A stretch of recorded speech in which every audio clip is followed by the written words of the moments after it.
The scanner beeped 3 times, then went silent. Rilla stared at the screen, her 4 eyes narrowing in confusion. Something warm was moving down there on a planet where nothing should be alive, at least nothing that mattered. Verdant 7 had earned its red warning label 15 years ago when the human colony died. The report said wildlife got them. Big, fast things with too many teeth. The galaxy marked it as another failed experiment, another world where soft species couldn't survive. Humans had tried and lost. End of story. Except the scanner kept insisting otherwise. Could be equipment malfunction, her pilot said, not looking up from his own screen. Old colony tech still running on backup power. For 15 years? Rilla's tail swished doubt across the floor. Run it again. The second scan came back identical.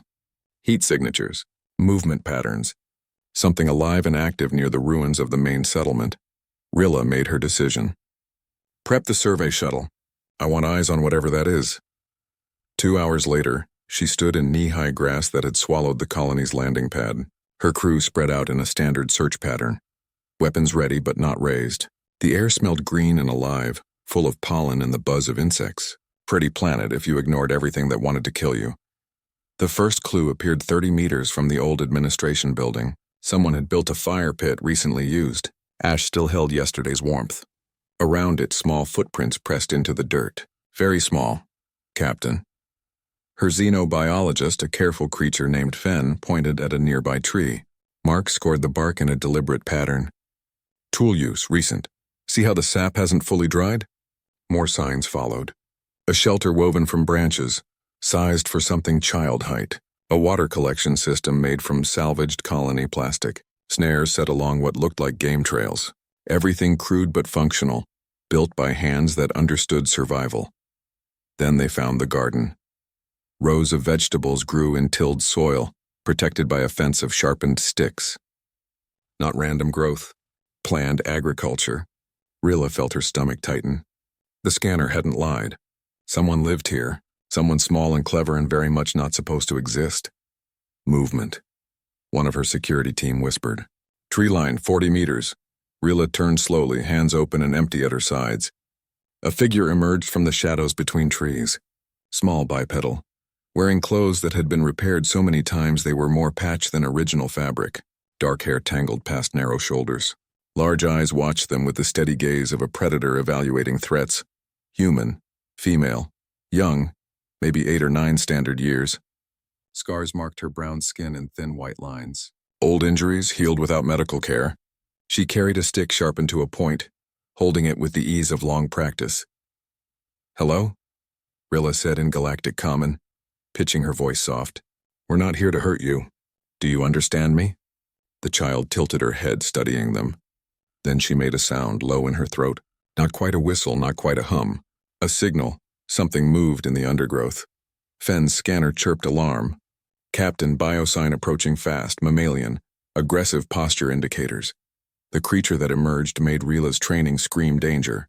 Low to the ground, maybe half a meter tall, with a thick body covered in coarse gray and white fur. Small ears, small eyes, but the claws were anything but small. It moved with rolling confidence, placing itself directly between the child and the survey team. Mellivora capensis. Fen breathed, scanning frantically. Honey badger. Earth fauna. They brought earth fauna to the colony. Rilla knew enough biology to understand why that name carried weight. Honey badgers were famous even beyond Earth. Videos of them fighting predators 10 times their size circulated on the galactic net as examples of Earth's bizarre evolutionary choices. Fearless to the point of insanity, thick skin that resisted bites and stings, powerful jaws and an attitude that refused to acknowledge the concept of retreat. The creature looked at them with dark, intelligent eyes. Its body language said everything. Approach the child and find out what honey badger teeth feel like. Easy, Rilla murmured to her team. Nobody move. The child spoke then in heavily accented but understandable Common. You can't hurt me. Digger won't let you. She touched the animal's head with casual affection. He doesn't lose fights. Digger. The child had named it. Rilla felt pieces of a puzzle sliding together, forming a picture she wasn't sure she believed. What's your name? She asked. Rose. The child said it like she was testing the word, like she hadn't spoken it in a long time. My name is Rose. My parents called me that before. before the colony fell, before everything died, except this child hadn't died. She'd survived 15 years on a planet that killed trained adults, survived from the age of 2 or 3, an age when human children could barely feed themselves. How? The question escaped before Rilla could stop it. Rose looked down at the honey badger. Digger looked back at her. Some kind of understanding passed between them, too quick and subtle for Rilla to follow. Digger kept me safe, Rose said simply. When the bad things came, he kept them away. He showed me what to eat, where to hide. He's always been here. Rilla watched the honey badger, watching her right back. The creature showed no fear. Not of aliens with weapons, not of beings 3 times its size. It simply stood there, a living wall between its human and anything that might threaten her. Rose, Rilla said slowly, we should take you somewhere safe, somewhere with other people, real buildings. Medical care. The child's expression didn't change, but Digger's ears flattened slightly. Rose shook her head. This is safe. This is home. Digger and me, we know every tree, every path. The big predators, they know us too. They don't come here anymore. She gestured at the forest around them. Out there is dangerous. Here is ours. Rilla opened her mouth to argue, then stopped. Rose stood in the ruins of a dead colony on a planet marked too deadly for habitation. She wore rags and scars. She should have been a tragedy, a cautionary tale about the dangers of frontier worlds. Instead, she looked healthy, alert, confident, more alive than plenty of citizens Rilla had seen in comfortable stations. And beside her, a creature from Earth stood watch, a honey badger that had decided this human child was worth protecting, no matter what came. Rilla pulled out her communicator and recorded everything. The garden, the shelter, the tools, the child, and the guardian who refused to let danger touch her. Command needed to see this. The whole galaxy needed to see this, because somehow, against every odd and expectation, humanity had survived here, not through superior technology or overwhelming force, through a bond between the weakest of their kind and one of Earth's most fearless creatures. No one was going to believe it until they saw it with their own eyes. 3 days had passed since the survey team found Rose. They set up a small camp at respectful distance from her territory, close enough to observe but far enough to avoid triggering Digger's protective instincts. The honey badger had made it very clear where the boundaries lay. Rose visited them on the 2nd day. She came alone at first, then whistled, and Digger appeared from the undergrowth like a gray shadow. They sat at the edge of camp, accepting water and dried fruit, watching the aliens with quiet curiosity. Rilla had learned patience in her years exploring frontier worlds. She didn't push. She let Rose come to them on her own terms. By the 3rd day, the child was speaking more, her galactic common improving with practice as old lessons from her parents surfaced in memory. They kept animals, Rose said, scratching behind Digger's ears. The honey badger had relaxed somewhat, though its eyes never stopped tracking potential threats. My parents. They studied Earth creatures, wanted to see which ones could live here, help humans survive better. Fen leaned forward, careful to keep his movements slow. Digger was part of that study? Digger was my friend first. Rose's voice carried simple certainty. Mom and Dad said honey badgers were survivors. Tough, smart. They thought Digger could teach the colonists things. How to find food underground, which predators to avoid, and which ones would back down. What happened? Rilla asked gently. To the colony? Rose's expression went distant. I was small. I don't remember everything. But something big came. Something that hunted in packs. Dad said they were like earth wolves, but meaner with scales. Razor wolves, people called them. They came at night. Her hand tightened in Digger's fur. The honey badger pressed closer against her leg, a solid presence of comfort. Dad put me in the shelter, the one underground for emergencies. He put Digger in with me, said to be quiet and wait. Mom and Dad would come back. Rose's voice went flat. They didn't come back. No one did. Just screaming stopped. Then silence. The survey team sat quiet, letting the weight of that memory settle. A child barely out of toddler years, locked in a bunker with only an animal for company, listening to her world end. Digger knew. Rose continued. When it got quiet, he wouldn't let me open the door. Not for days. He made sounds, angry sounds, whenever I tried. Finally, he went out first. Came back, went out again. Then he let me follow. The colony was gone? Fen asked. Empty. Bodies taken by scavengers. Buildings broken. Digger took me to our house first. Nothing left. Then he took me to where food was stored. We took what we could carry. He found a cave in the hills, safe, dry. That was home for a long time. Rilla tried to imagine it. A 3-year-old human child, following a honey badger through ruins, learning to survive in real time or die. How did you eat? Digger showed me. Rose smiled, the expression transforming her scarred face. He dug for roots. I watched where. He caught small animals. I learned to set traps like he did, but with my hands. He tested plants, eating tiny bits. If he got sick, we knew that plant was bad. If he was fine, I could eat it too. He used himself to test for poison. Fenn's voice rose in disbelief. Rose nodded. Honey badgers resist lots of poisons. Mom told me that once. Digger was teaching me, keeping me safe even when it hurt him.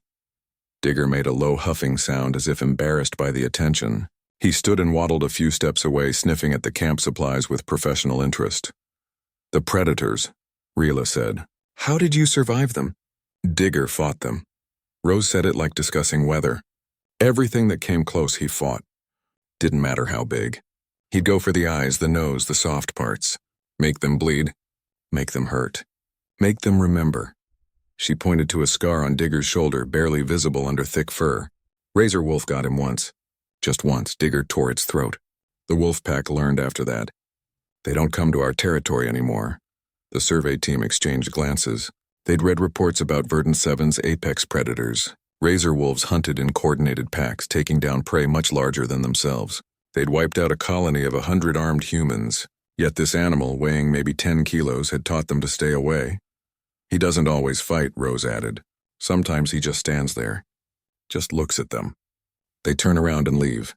He has a look that says he's not afraid of anything. Most things don't want to fight something that isn't afraid. Rilla understood then. Really understood. Digger hadn't won through size or strength alone. He'd won through absolute refusal to back down, through making himself more trouble than any meal was worth. And somewhere in those early years, the predators of Verdant 7 had learned that the small territory around the child and the honey badger was not worth the cost. You grew, Fenn observed. Learned to use tools, built better shelters. How? Watch Digger. Copied him. He digs, I learned to dig. He climbs, I learned to climb. He hides food for later, I did too. Rose shrugged. Then I remembered things Mom and Dad taught me. Words, numbers, how to make fire. I got better at surviving as I got bigger. You were 3 years old, Rilla said quietly. Most species can't even walk properly at 3. Humans are weird, Rose said with the total seriousness only a child could manage. Dad used to say that. We're born helpless, but we learn fast. We adapt, we figure things out. And we're really good at making friends with animals. He said that was humanity's secret weapon back on Earth. We made friends with wolves and they became dogs. We made friends with cats, with horses, with everything. So I made friends with Digger, and Digger made friends with me. He saved you, Fenn said. I saved him too. Rose looked at the honey badger, now investigating a supply crate with determined curiosity. When he got hurt, I cleaned wounds. When he was sick, I brought him water. When he was tired, I kept watch. We saved each other. Digger abandoned the crate investigation and trotted back to Rose, climbing into her lap despite being nearly too large for it. She wrapped arms around him and he settled with a contented grunt. That's family, Rose said simply. That's what family does. Rilla's communicator buzzed. A message from command marked priority. She read it quickly, then looked at Rose and Digger with new dread. The Galactic Conservation Council was coming. They had orders to extract the child for her own safety, and those orders said nothing about bringing her animal companion along. The Conservation Council ship dropped from orbit like a hammer. Rilla watched it descend, a sleek government vessel that made her old survey ship look like scrap metal. She'd spent the last day trying to prepare Rose for what was coming. The child had listened in silence, then disappeared into the forest with Digger. Administrator Quilix emerged from the ship wearing the expression of someone who'd already decided everything. He was Kelthian, tall and angular, with skin that shimmered blue-green in the sunlight. Behind him came a medical team, security officers, and enough equipment to process a major rescue operation. Status report, he demanded, not bothering with greetings. The child is healthy, remarkably so given the circumstances. Rilla kept her voice neutral and professional. She's adapted fully to life here. Speaks common, understands complex concepts, shows no signs of serious trauma. Impossible. 15 years alone on a hostile world, starting from infancy. Quillix pulled out a data pad, scanning through reports. The psychological damage alone should be severe. Attachment disorders, developmental delays, inability to properly socialize. She wasn't alone. The honey badger, an animal. Quillix cut her off. A non-sapient earth creature. Hardly a substitute for proper guardianship. He gestured to his team. We'll begin extraction procedures immediately. Where is the child now? She knows you're here. She'll come when she's ready. Quillix's expression hardened. This isn't optional, Captain. That child needs proper care, education, integration into civilized society. Every moment we delay is another moment of unnecessary suffering. She doesn't look like she's suffering, Rilla said carefully, because she doesn't know anything else. Quillix turned to address his entire team. Prepare tranquilizers. The animal will need to be sedated for everyone's safety. The child may resist due to improper bonding, so be prepared for that as well. You're going to take Digger from her, Rilla said flatly. The creature will be placed in a proper sanctuary. The child will receive therapy to help her understand that animals are not family members. Quillix checked his datapad again. Standard procedure for cases of inappropriate attachment. She'll thank us eventually. Rilla doubted Rose would ever thank them for anything, but she had no authority to refuse a Conservation Council order. She could only watch as Quillix's security team spread out, searching for signs of the child. They found tracks leading into the hills. Deep forest where the old map showed red warning zones. Quillix ordered his team forward anyway. Rilla and her crew followed, keeping back, saying nothing. The forest swallowed them in green shadows. Trees grew thick here, their canopy blocking most sunlight. Strange calls echoed through the branches. Things moved in the undergrowth, staying just out of sight. The security team gripped weapons tighter, scanning constantly for threats. Rose led them deeper. Rilla spotted signs. A broken branch here, a footprint there, marks left deliberately to be followed. The child was pulling them into the wilderness, into territory she knew, and they didn't. Thermal signatures ahead, one security officer reported. Multiple, large, probably local fauna, Quillix said dismissively. Keep moving. They entered a clearing where bones littered the ground. Old bones picked clean, scattered across torn earth. Something had made a feeding ground here. Something big. Digger appeared first, standing on a fallen log at the clearing's far edge. The honey badger watched them with dark, unblinking eyes. No fear, just assessment. There, Quillix pointed. Tranquilize it quickly. The security officer raised his weapon. A sound stopped him. Low rumbling, coming from multiple directions at once. The undergrowth rustled. Eyes reflected in the shadows. Yellow eyes. Predator eyes, razor wolves, Fen whispered. Pack hunters. Highly aggressive. 5 of them emerged from different positions surrounding the clearing. Each stood nearly a meter tall at the shoulder, covered in overlapping scales that merged into dark fur. Their mouths held too many teeth, designed for shearing meat from bone. They moved with the coordination of experienced killers. Quillix's team formed a defensive circle, weapons raised. Fire if they attack. But the razor wolves weren't looking at the team. They were looking at Digger. The honey badger stood motionless on his log, staring back at them. The biggest wolf, scarred and battle-hardened, took a step forward, then stopped. Rose stepped out from behind a tree, placing herself between Digger and the wolves. She was tiny compared to the predators, unarmed except for her sharpened stick. Quillix started toward her, then froze as the wolves' attention shifted to him. Don't move, Rose said calmly. They're deciding. Deciding what? Quillix's voice shook. If you're worth the trouble. The lead wolf took another step. Digger made a sound. Not loud, but carrying absolute challenge. The wolf stopped again. Rilla watched the standoff, hardly breathing. The honey badger weighed maybe 1/10 what the wolf did. Physics said this should be no contest, but Digger didn't care about physics. His body language screamed willingness to fight, to make it hurt, to take eyes and ears and whatever else he could reach before going down. The wolf had scars. It knew that calculation. Knew what fighting cost even when you won, Rose whistled. A short, sharp sound. The wolves backed up 1 step, then 2. They circled the clearing once, giving Quillix's team a wide berth, then melted back into the forest. gone as quickly as they'd appeared. Quillick stood frozen, his blue-green skin pale. What was that? That was a conversation, Rose said. They wanted to know if you were prey or predator. Digger told them you're under our protection. They accepted it. This time, this is insane. Quillix looked around wildly. This whole situation is insane. A child, living with predators protected by an animal that should be prey itself.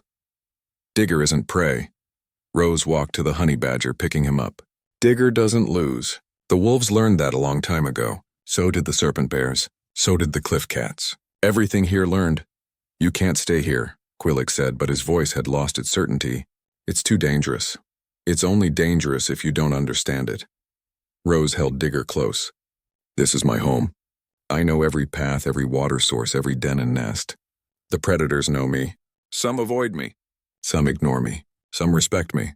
But none of them hunt me anymore. Because Digger made sure they understood. I'm not easy prey. Quillix's security team looked at each other. At the bones in the clearing. At the forest that hid countless dangers. At the small human child holding an animal that had somehow convinced an entire ecosystem that attacking her would be a fatal mistake. You're coming with us, Quillix said. But it sounded like pleading now. You need proper shelter, education, safety. I have all that, Rose said simply. Just not the way you think I should. A distant roar echoed through the trees. Something large and angry. Far off but moving closer. Quillix's team tensed. Rose sighed. You need to leave. You're disturbing the territory markers. The serpent bears won't be as understanding as the wolves. Serpent bears? Fen asked weakly. The things that killed the colony.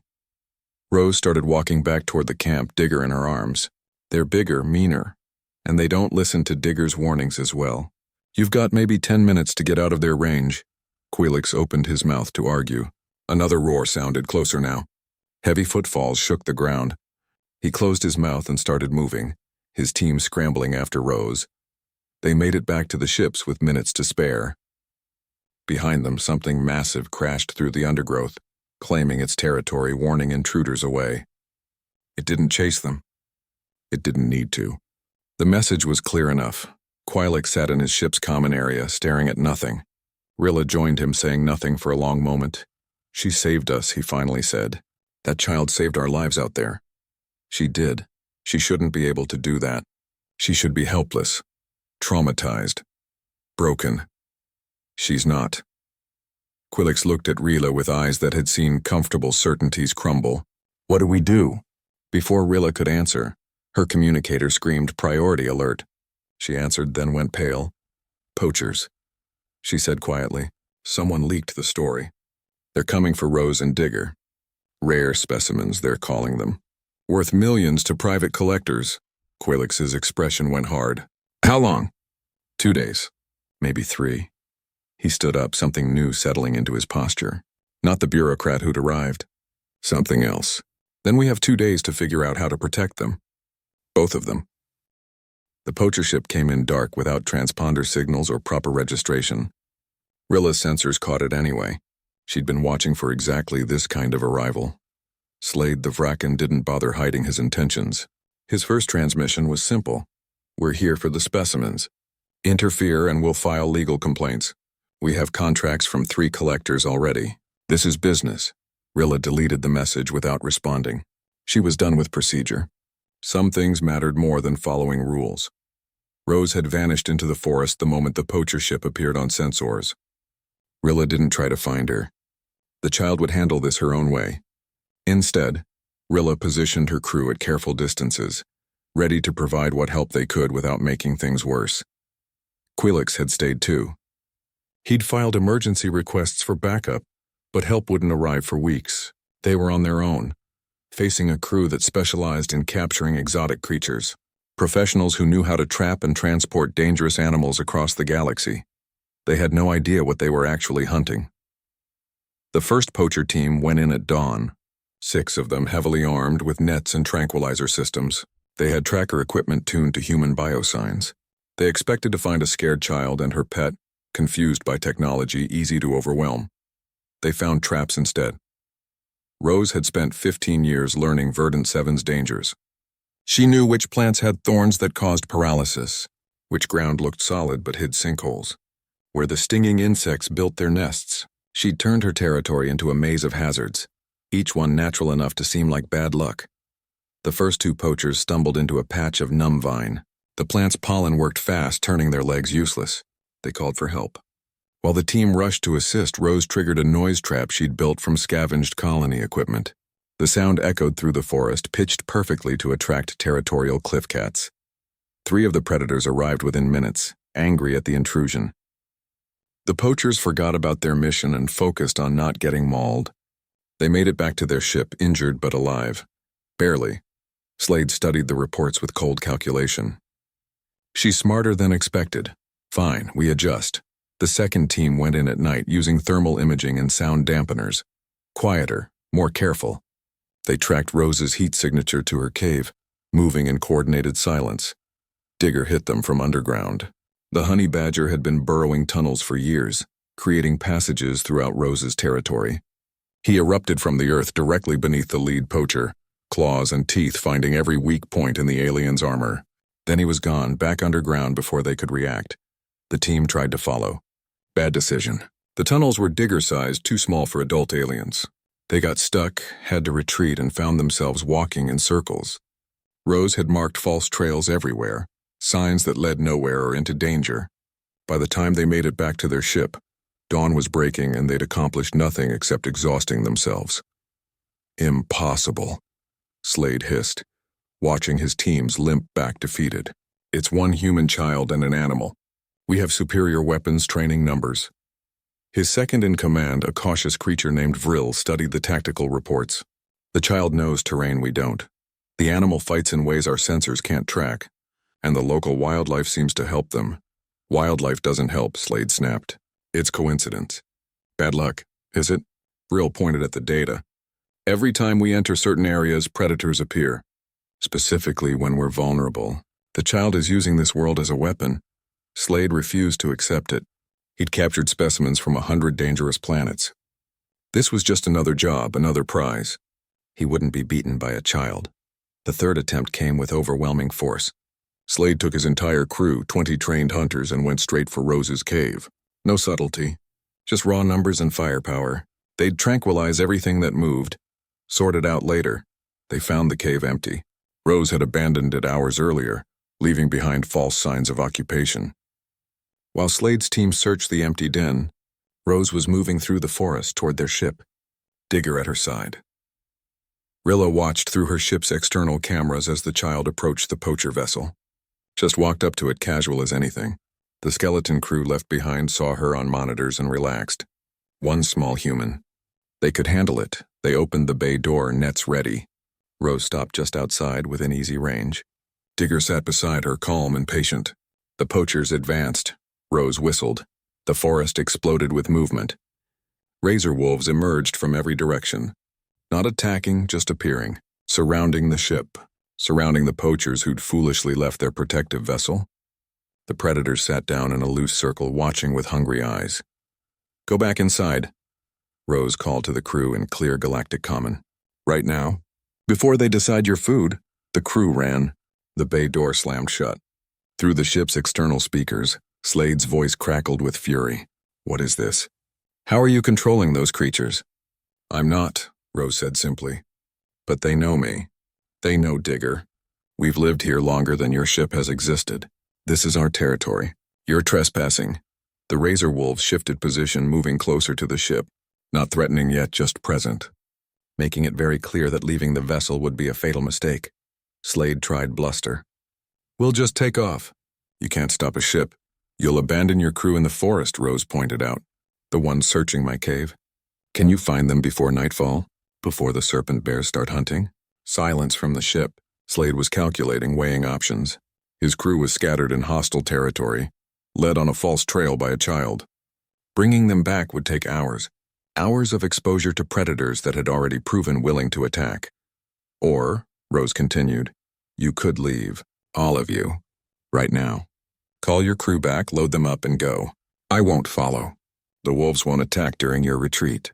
You get to survive. Everyone wins except your contracts. You think you can just threaten us? Slade's voice carried rage. I'll come back with military weapons. I'll burn this entire territory to ash. I'll trap you in a cage and sell you to the highest bidder." Digger stood up. The honey badger walked forward, alone, stopping in clear view of the ship's cameras. He stared at the vessel. Just stared, body language screaming challenge. "I'm not afraid of you. I'm not afraid of anything. Come out and prove I should be." The razor wolves watched, waiting. If violence started, they'd join in, not because Rose controlled them, but because they'd learned long ago. The honey badger and the human were the apex predators in this region. Anything that threatened them was fair game. Rilla's communicator buzzed. Quillix's voice tense with barely controlled anger. "I'm reading weapons charging on the poacher ship. Energy cannon. They're going to open fire on Rose's position." Rilla's hand moved to her own weapons controls. Her survey ship wasn't military grade, but she had enough firepower to make Slade reconsider. Targeting their propulsion systems. "If they fire on that child—" "Wait," Quillix interrupted. "Look." On the visual feed, Rose had turned her back on the poacher ship, simply turned around and started walking away, Digger beside her. The razor wolves stood up and followed. Within seconds, the child and her escort had vanished into the forest, leaving the poachers alone with their ship and their fear. Slade's voice came over open channels, no longer directed at Rose. "All teams return to ship immediately. Emergency extraction. We're leaving this cursed world." His crew scrambled back through the forest, harried by sounds in the darkness, by eyes watching from the shadows. They made it to the ship bleeding and terrified.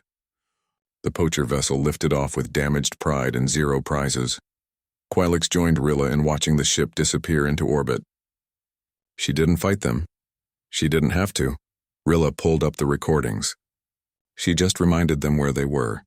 This is her home. She knows every rock and tree. She's earned respect from predators that kill for sport. And she has Digger. "The honey badger," Quillix said thoughtfully.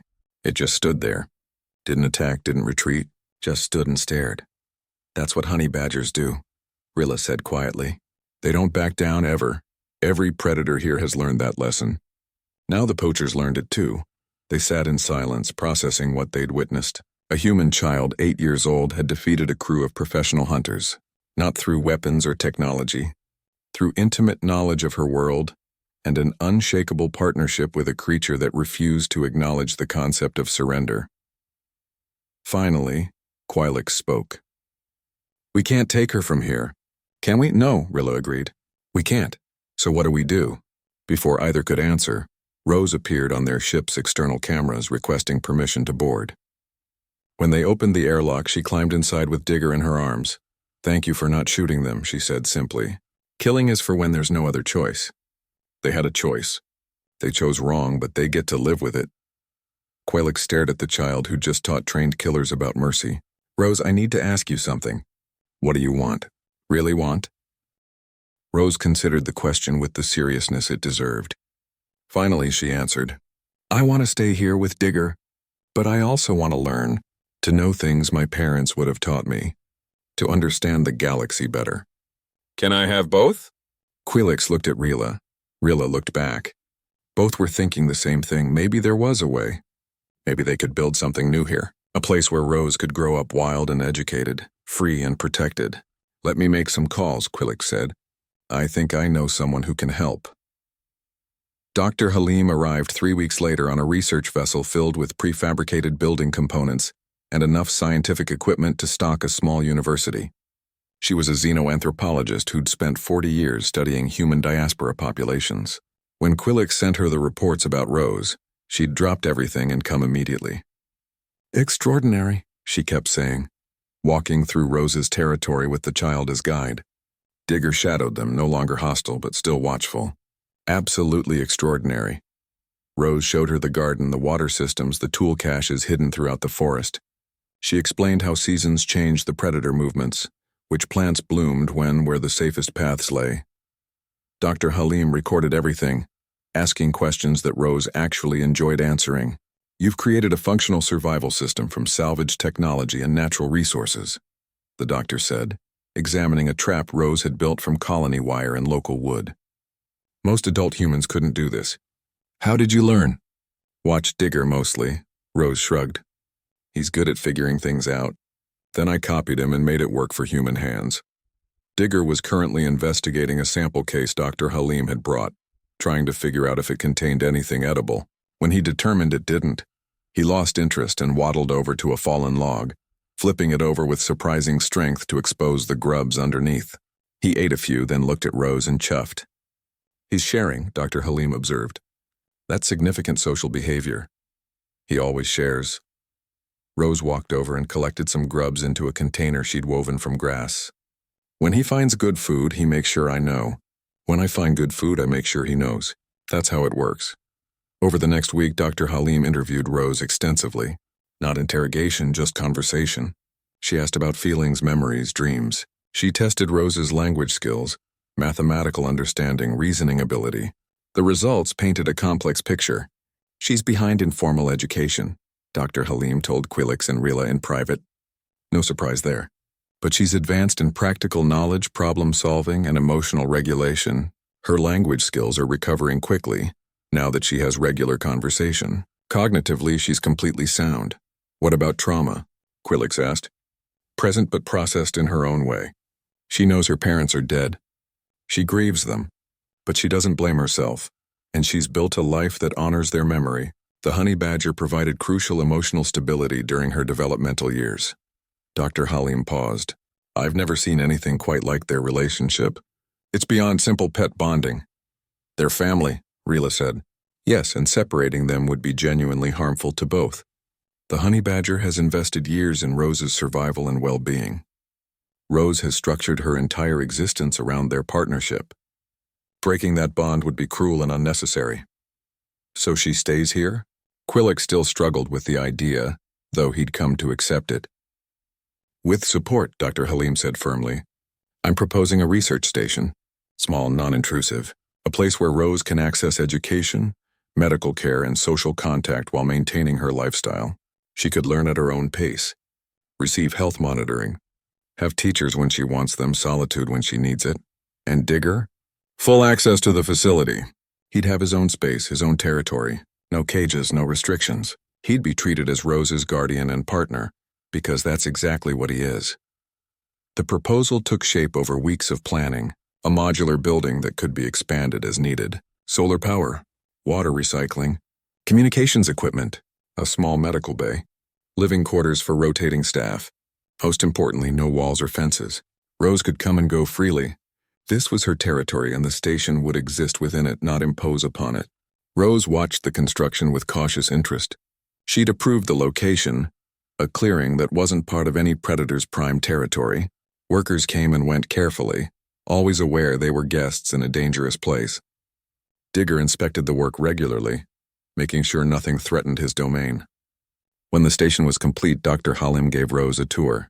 Classroom space with screens and learning systems, a library of books and digital files, a kitchen where Rose could prepare food more elaborate than what she cooked over campfires, a medical scanner that could check her health without invasive procedures, a workshop with tools far better than her salvaged equipment. "You don't have to use any of this," Dr. Halim said. "It's here if you want it. When you want it. No obligations." Rose explored each room, Digger beside her, both assessing this new element in their territory. Finally, Rose picked up a book. A simple text about Earth animals. She opened it and found a page about honey badgers. "It says they're fearless," she read slowly, still relearning written language. "It says they fight animals much bigger than themselves. It says they never give up." She looked at Digger. "That's true?" "The book doesn't know the half of it," Dr. Halim said with a smile. "That honey badger has accomplished things no animal behaviorist would believe possible." Over the following months, Rose began using the station more regularly. She'd come in for a few hours, learn new things, then disappear back into the forest. She learned mathematics and found she enjoyed it. She studied galactic history and asked sharp questions about human colonies. She read books about Earth, hungry for knowledge about the world her parents had come from. Digger adapted too. He discovered the station's climate control kept certain rooms cool, perfect for napping during hot afternoons. He grudgingly accepted the medical scans after Dr. Halim used them to find and treat a persistent infection in his paw. He even tolerated other station staff, though he made it clear Rose was his priority. The research team documented everything. How Rose taught herself reading using pattern recognition, how Digger's protective behavior extended to warning Rose about weather changes, how their communication had evolved into a sophisticated system of sounds, gestures, and shared understanding. The papers they published made waves across xenoanthropological circles.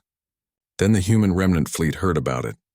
Fleet Admiral Hayes arrived with a small escort, requesting permission to land.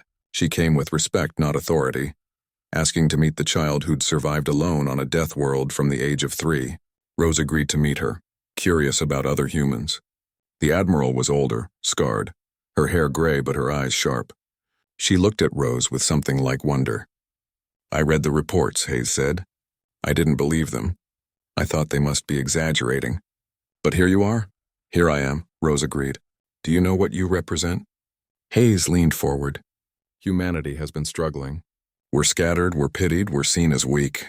Other species think we need protection, think we can't handle harsh worlds. But you survived this place. You thrived. You're proof that humans are tougher than anyone gives us credit for." Rose considered this.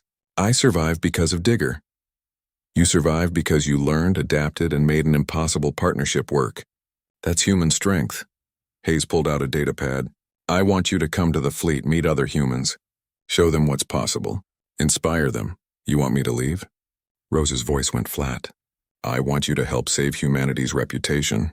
To show the galaxy that we're not fragile. We're survivors." Rose looked at Digger. The honey badger looked back at her. Some conversation passed between them, too fast and subtle for others to follow. "No," Rose said simply. Hayes blinked. "No? This is my home. Digger is my family. I'm not leaving just to prove something to people I don't know." Rose stood up, ready to leave. "If humanity needs me to abandon my home to prove we're strong, then humanity is still missing the point." "What point?" Hayes asked, genuinely confused. "That strength isn't about being alone. It's about knowing who stands with you." Rose touched Digger's head. "The galaxy thinks humans are weak because we can't survive alone. But nobody should survive alone. That's not weakness. That's sense." She left the Admiral sitting there, processing words from an 8-year-old child that somehow cut through decades of military strategy and political posturing. Dr. Halim found Hayes an hour later, still sitting in the same spot. "She refused?" "She redefined the question," Hayes said quietly. "I came here thinking she proved humans could survive anything through sheer toughness. But that's not what happened at all, is it?" "No," Dr. Halim agreed. "She survived through partnership, through learning from another species, through adapting to her environment instead of trying to conquer it, through building relationships with the very predators that should have killed her." Hayes stood up, decision settling into her posture. "I need to speak to my fleet, and I need Rose to help me even if she doesn't come with us, because she's teaching a lesson we desperately need to learn." 5 years later, Rose stood at the boundary of what everyone now called the Digger Sanctuary. Behind her, the research station had grown into a small campus. Ahead, the forest stretched wild and dangerous, exactly as it should be. She was 13 now, taller and stronger, but still lean from a life spent moving through wilderness. Her hair was neat today, pulled back in a style Dr. Halim had taught her. She wore practical clothes, a blend of station-made fabric and her own modifications. A communicator hung at her belt, though she rarely needed it within her territory.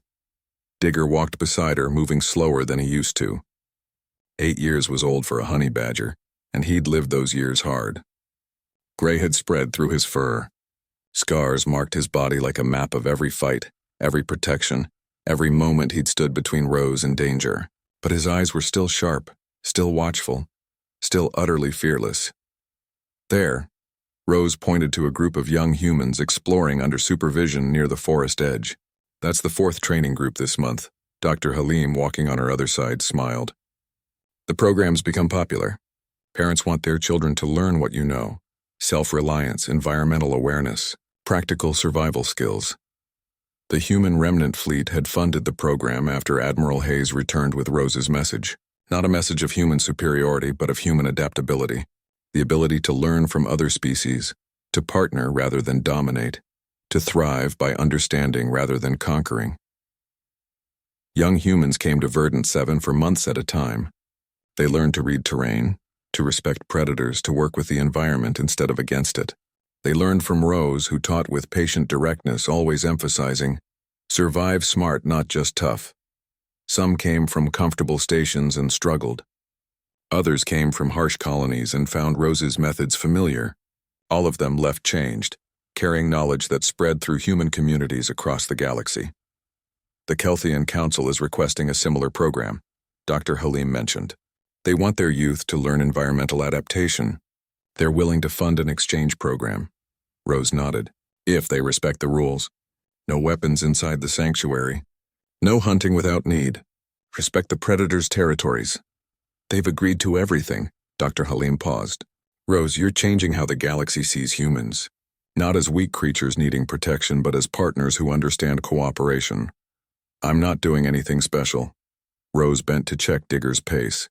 He was keeping up, but she could see the effort it took him. I'm just living how Digger taught me. The honey badger chuffed, a sound Rose had learned meant affection mixed with mild annoyance. Even after all these years, Digger didn't like being made the center of attention. They walked the boundary path together, checking markers, noting changes in predator activity. A razor wolf pack watched them from a distance, acknowledging their presence but not approaching.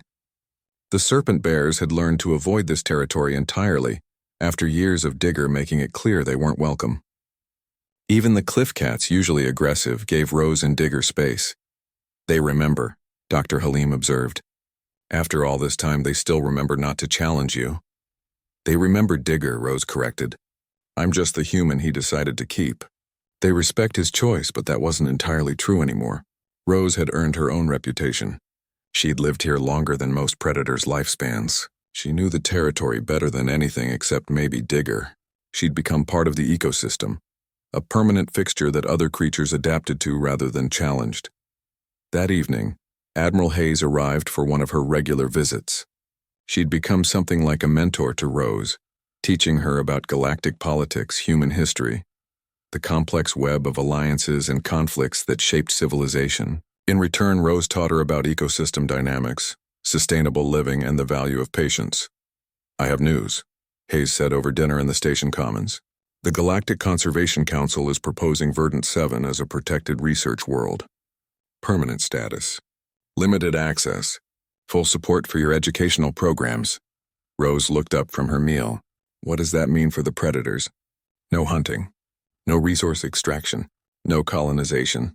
The world stays wild, with only your research station and controlled visitor programs. Hayes smiled. You'd have final say on all access requests.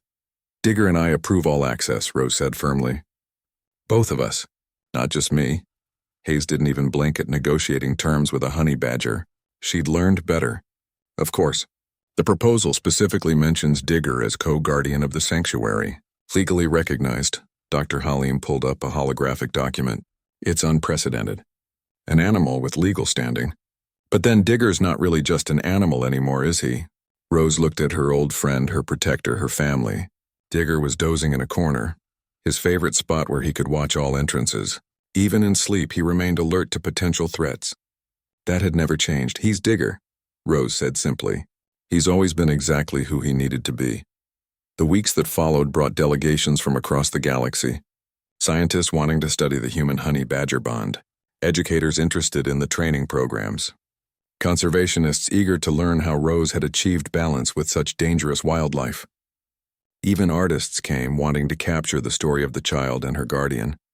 Rose handled it all with calm efficiency, always making time for the visitors but never letting them disrupt the sanctuary's rhythms.